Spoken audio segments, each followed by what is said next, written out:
There stands a castle on a bluff overlooking the Connecticut River just north of Essex. Its stony towers and massive walls have withstood time to hold the memory of its lord, William Gillette, the most famous actor in the world during the early 1900s. His playwriting brought Sherlock Holmes to life from Sir Arthur Conan Doyle's stories. His thousands of performances on the world's most famous stages established his image as the person we envision Sherlock Holmes to be. The extraordinary life of William Gillette has extended beyond the grave through his words, his charismatic skill as an actor, the parts he played, and the castle he left behind.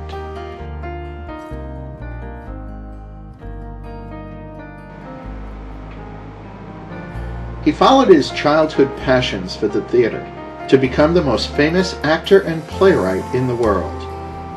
During his decades of touring, Gillette often lived aboard his yacht, the Aunt Polly, and sailed the Long Island and Connecticut shorelines.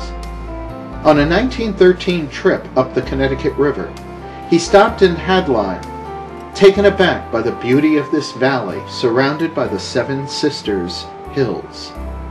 He bought over 120 acres on the tallest and began construction of his first real home, a 14,000 square foot combination Rhine castle and hunting lodge. He called his home a small boy's dream of paradise.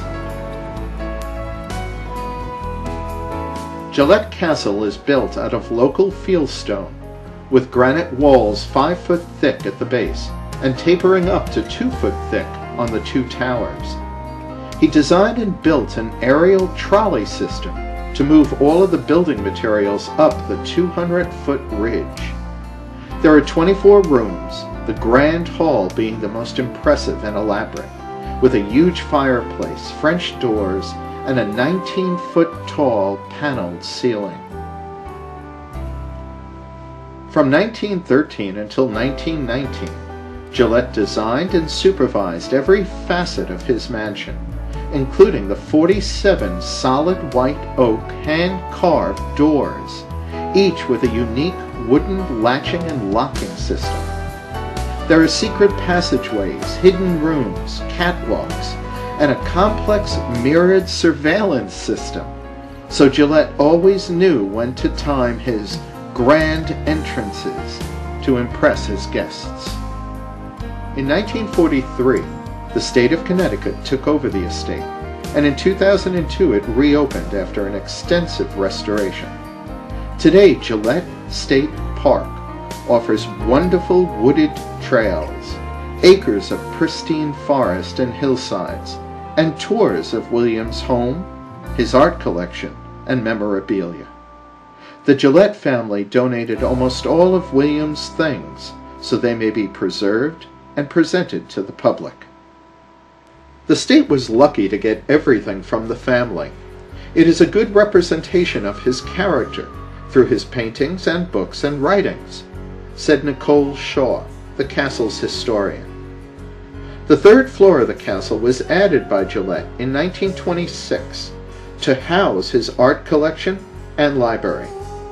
Here, many landscapes and seascapes are permanently displayed, along with an original first edition of mystical tarot cards created and painted by Pamela Colman Smith, one of the many famous people who visited Gillette. Beginning in the summer of 2011, a railroad room will be opened at the castle's Visitors Center, featuring another passion of Gillette's, trains. To get around his estate, he designed and built his own narrow-gauge rail line, the Seventh Sister Short Line Railroad, complete with 2 locomotives, a steam-powered one and an electric, and his own version of Grand Central Station. This 3-mile-long track circled his property, crossing bridges, trestles, and through one tunnel. Albert Einstein and his wife were reported to be terrified when William was at the control. President Calvin Coolidge simply enjoyed the rides his friend William offered. Other famous visitors and friends of Gillette included Helen Hayes, Ethel Barrymore, Mark Twain, Charlie Chaplin, and Harriet Beecher Stowe. During the holiday season, Gillette Castle is decorated as it was in the 1920s, this season involving themes connected to the Nutcracker.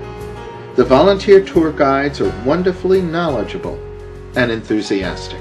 On Sunday afternoons, especially after Memorial Day, local residents Harold and Theodora Nivers visit Gillette Castle, portraying William Gillette and his wife Helen. These two performers do more than just appear in costume. Because of their years of research and passion concerning Sherlock Holmes and the Gillettes, the Nivers become the Gillettes to entertain and educate all about Sherlock Holmes, William Gillette, and the golden age of the turn of the last century.